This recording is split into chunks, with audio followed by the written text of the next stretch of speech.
হলো মসজিদে গামামা। গামামা অর্থ হইল মেঘ।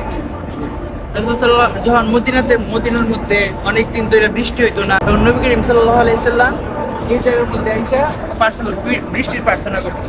অনেক বর্ণনার মধ্যে এরকম আছে, যখন নবী করিম সাল্লাল্লাহু আলাইহি সাল্লাম এখানে এসে নামাজ পড়তো, তখন এই আকাশ থেকে সরাসরি করে মেঘ একসাথে আর জমে থাকতো, মেঘের ছায়া দিত। আসসালামু আলাইকুম রহমতুল্লাহ। আমরা আজকে আসছি মসজিদে গামামাতে। তো আমাদের সাথীরা সবাই মসজিদে গামামা জিয়ারত করতে আসছেন। তো তাদেরকে মসজিদে গামামার ইতিহাস এবং ঐতিহ্য সব কিছু বলে তাদেরকে মসজিদে 2 রাকাত নফল নামাজ পড়ার জন্য তারা সবাই যাচ্ছে।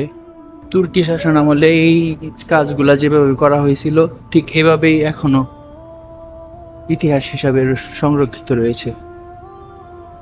মাশাআল্লাহ।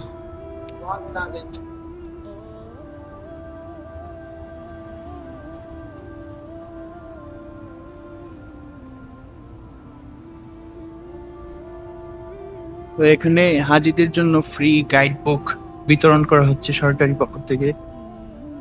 ওইটা হচ্ছে মেহরাব, এখানে ওইটা হচ্ছে মেহরাব যেখানে ইমাম সাহেব নামাজ পড়ায়, এবং আমাদের হাজিরা এখানে 2 রাকাত নফল নামাজ আদায় করতেছে। মাশাআল্লাহ। ওই সময়ের কারুকার্য এখনো ইতিহাস বহন করে আছে।